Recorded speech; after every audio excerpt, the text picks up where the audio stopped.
Hi guys, JT here, and today I'm bringing you some information on 10 games in Fanatical's Killer Bundle of July 2026. To help me answer the question, should you buy it? By using the link in the description below, you'll gain access to this bundle and support the channel in the process. Before I begin, I'd like to thank you the viewers watching my videos. I hope they're helpful. Most importantly, knowing that you're watching it means the world. Anyway, let's get into this. And number 1 we have Zombie Army Trilogy, a collection of 3 games that take place over 15 levels called chapters. You'll play as one of the 8 characters, including 4 new female combatants in 1945 as you fight against Hitler and his army of undead. Why does Hitler always have to have an army of undead? The game's primary weapons are long-range rifles, with SMGs and shotguns in the secondary slots, along with some incendiary devices and the power to kick as your only melee attack. You'll find the occasional safe room and checkpoint that will allow you to recover and play again if you fail. The pacing is well designed, and the objectives are interesting, with higher difficulty levels adding wind contingencies, bullet drop physics, and a heart rate to control, among other things.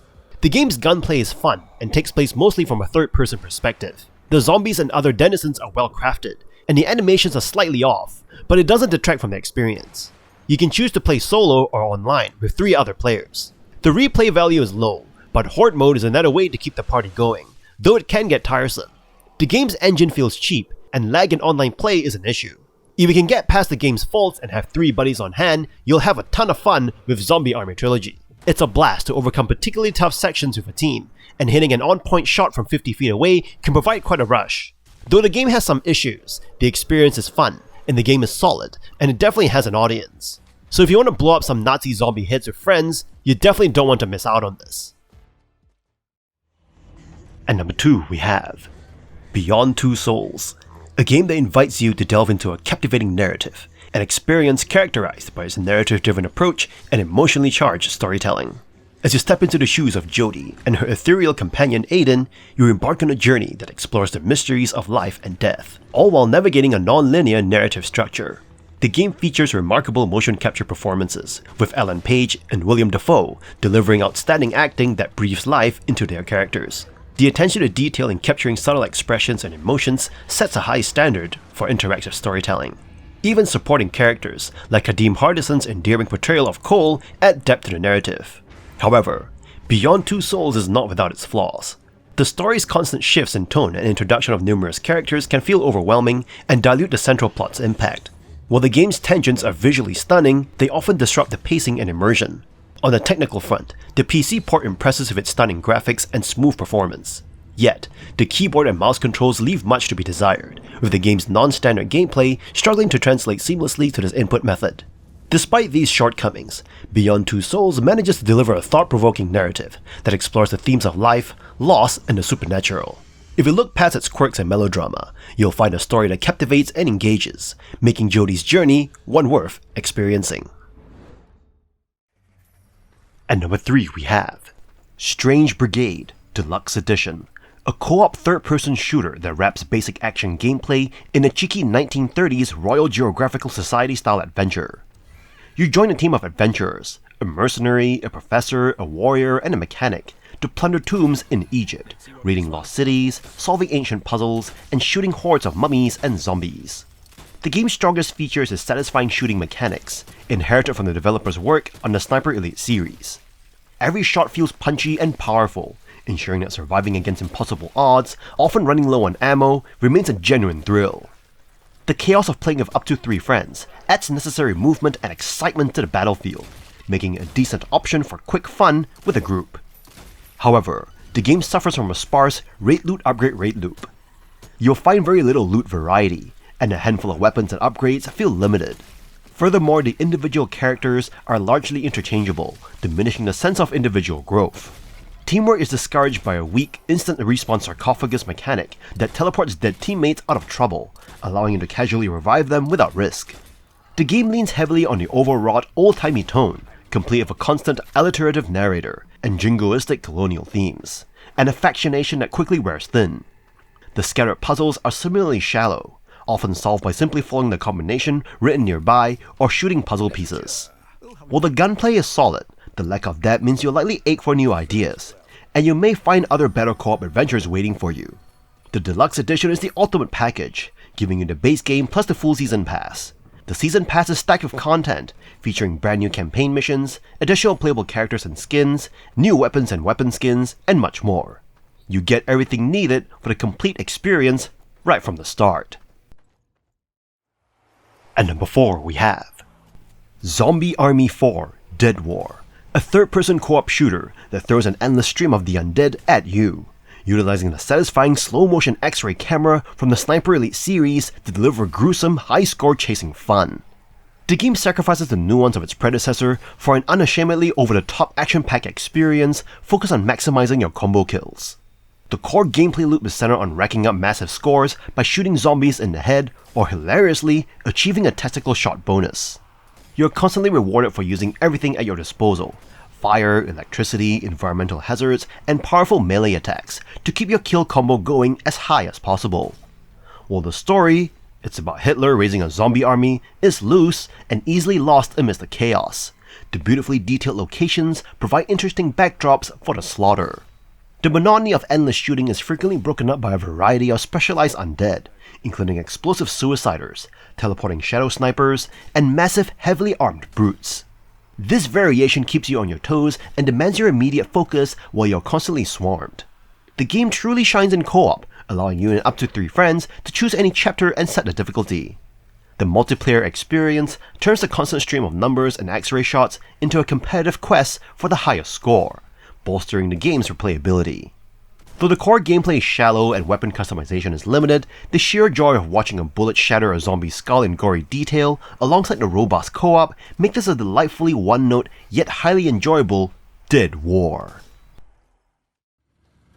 And number 5 we have Sniper Elite 4, a game that delivers a visceral World War II shooter experience that centers on precision sniping and gruesome encounters. Set in Italy during the war, the game offers a mix of single-player, co-op, and competitive modes, all focused on stealth and sniping. Initially, you might approach Sniper Elite 4 as a stealth game, sneaking past enemies and carefully picking off fascist officers with silent shots.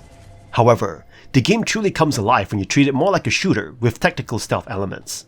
While it lacks the playful gadgets of Hitman or Metal Gear Solid, it provides a unique experience of luring enemies with sound and setting explosive traps. The campaign missions immerse you in vast maps, where you must foil Nazi schemes. While the story and characters may be uninspiring, the missions themselves offer thrilling scenarios.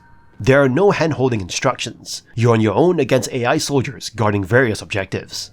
You'll use binoculars to tag enemies, a sniper rifle, SMG, pistol, medkits, mines, and satchel charges to achieve your goals. The sniping mechanics, a core aspect of the game, are well executed.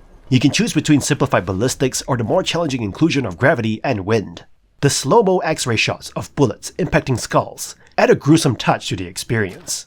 In co-op, Sniper Elite 4 truly shines. The campaign missions become more engaging with a friend to watch your back. The AI enemies, although not entirely foolproof, offer a reasonable challenge. Multiplayer modes add variety, with modes like No Cross Team Deathmatch offering unique sniping challenges. While the shooting mechanics could be improved for multiplayer, the game excels in aspects like positioning and sound suppression. In summary, Sniper Elite 4 offers a gripping sniping experience set in World War II Italy. Whether you prefer to approach missions with silence and precision, or choose a more action-packed route, the game accommodates both styles. Its co-op mode enhances the fun, while multiplayer modes provide additional depth. Despite minor flaws, Sniper Elite 4 delivers a satisfying sniping adventure. And number 6 we have Choo-Choo Charles, an original and enjoyable horror game developed and published by 2-Star Games. The protagonist finds themselves on an island plagued by an evil train named Charles, and their objective is to defeat him and restore peace. To draw Charles out of hiding, the player must locate 3 powerful eggs and use various weapons to destroy him. The game offers a mix of silliness and simplicity, providing a few hours of entertaining escapism. Players can explore the island on foot or use their own locomotive, which can be upgraded, customized, and armed with weapons. While Charles rarely attacks while on foot, encountering him means a frantic attempt to survive, or shoot at him from the safety of the train. Throughout the island, players encounter non-playable characters who provide optional quests, rewarding them with scrap metal to upgrade their train or unlock new weapons. Charles's followers, who are relentless in their pursuit, populate the mines where the eggs are located. Engaging them without the train can be frustrating, so leading them back to the train is essential for eliminating them. The game's final quests involve strategic planning, such as setting up explosives on the bridge to maximize damage in the climactic battle against Charles.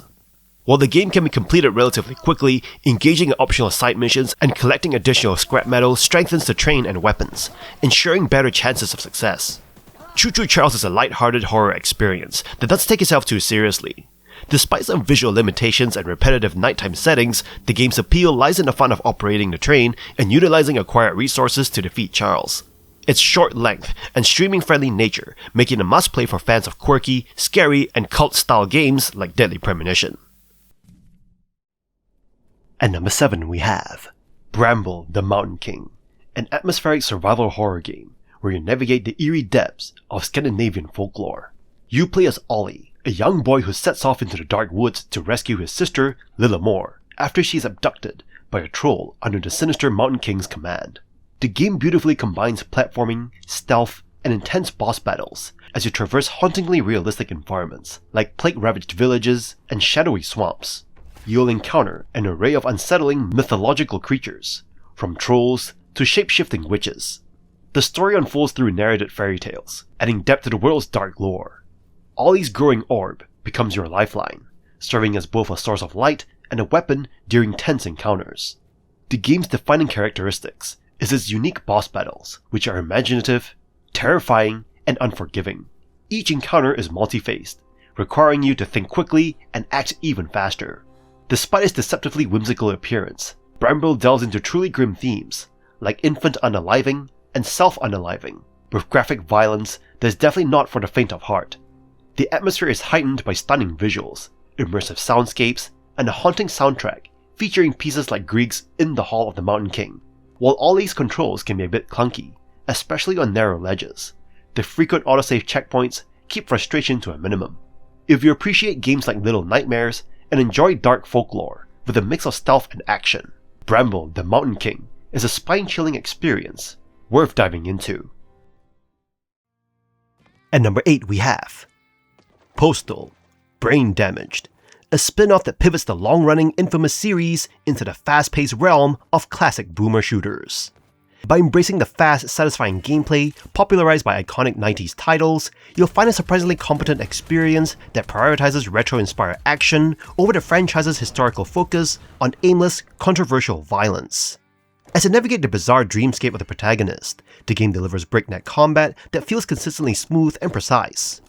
You're equipped with a delightfully inventive arsenal, featuring everything from shotgun hooks to bazookas, ensuring that tearing through enemies is consistently entertaining. The level design effectively rewards exploration, offering secret areas and collectibles while avoiding the hand-holding markers found in many modern shooters. Furthermore, you'll encounter inventive boss fights that provide memorable high-octane challenges. However, the experience is not without its flaws. While the gameplay excels, the humor remains a deeply mixed bag. The writing often relies on dated memes, corny puns, and crude edgelord sensibilities that frequently fall flat, causing more eye rolls than genuine laughs. Additionally, while the core action is tight, the levels can occasionally feel overly long, and enemy placement can occasionally prove frustrating rather than challenging. Despite these narrative shortcomings, the underlying mechanical foundation is undeniably strong. If you're a fan of old-school shooters and can overlook the grating, low-brow attempts at comedy, you'll likely find a genuinely fun, chaotic romp that successfully pays homage to the golden era of the first-person shooter genre. At number 9 we have Gori, Cuddly Carnage, a chaotic, over-the-top character action game where you play as a foul-mouthed house cat on a hoverboard, taking on an army of murderous stuffed animals. Yeah, it is as wild as it sounds. You'll slice, slam, and rocket your way through waves of plush unicorns, grind rails at breakneck speed, and chain attacks like a furry Dante on wheels. Each level introduces new mechanics and bizarre set pieces, keeping things fresh and binge-worthy from start to finish. The hoverboard is not just for traversal either. It is your primary weapon, movement tool, and lifeline during frantic chase sequences. Combat is fun and flashy, though if you're looking for Devil May Cry level depth or precision, you might come away wanting. Still, the variety of enemies, satisfying power upgrades, and optional arena challenges make up for the lack of complex combos. The tone is unapologetically crude and gory, but since you're only ripping up stuffed animals, it is oddly guilt-free. Whether you're blasting rocket-toting bears or slamming through shielded plushies, you'll feel like a total badass. Boss fights can be a hit or miss, but the moment-to-moment gameplay rarely lets up. If you're in the mood for a ridiculous, fast-paced action game that does not take itself too seriously, Gori, Cuddly Carnage delivers. Just be ready for blood, F-bombs, and a whole lot of fluff flying everywhere. And number 10 we have Dawnsbury Days, a tactical turn-based RPG that draws inspiration from the tabletop rules of the 5th edition of the world's most famous role-playing game. It is designed for those who appreciate deep strategic combat where every movement and action counts. When you dive into this world, you'll find yourself navigating complex battlefields, managing a party of characters with distinct skills, and engaging in encounters that demand careful planning rather than mindless clicking. The game shines in its faithfulness to its source material, capturing the essence of character building and tactical combat with impressive precision. If you enjoy theory crafting builds and testing combinations of spells, feats, and equipment, this experience will provide you with a playground of possibilities. You'll need to consider positioning, flanking, and area of effect management to overcome challenging foes. The isometric view keeps the focus squarely on the grid, ensuring that you always have a clear view of your surroundings and a tactical situation at hand. While the presentation is modest, focusing on utility and clarity rather than graphical excess, the depth of the gameplay more than makes up for it. You'll spend hours fine-tuning your party, experimenting with synergy, and pushing through scenarios that test your understanding of game mechanics. It is a rewarding experience that respects your intellect and offers a genuine challenge for any fan of turn-based strategy. If you want a tabletop-inspired combat experience that feels perfectly adapted to a digital format, this game deserves a spot in your library. And that's all for this bundle. This bundle is a total loot drop for your library. While the consensus in the chat is that it's mostly filled with filler titles, there are some hidden gems worth snagging if you're looking to pad your collection on the cheap. Don't expect top-tier AAA bangers, but for the price, it is a solid low-stakes pickup. If you're a completionist or just need a new grind, this bundle definitely hits the mark. In any case, I hope you enjoyed today's video, and if this video was helpful, feel free to leave a like and subscribe, and maybe consider buying the channel a coffee. From the bottom of my heart, thank you for watching, and I'll see you guys in the next video.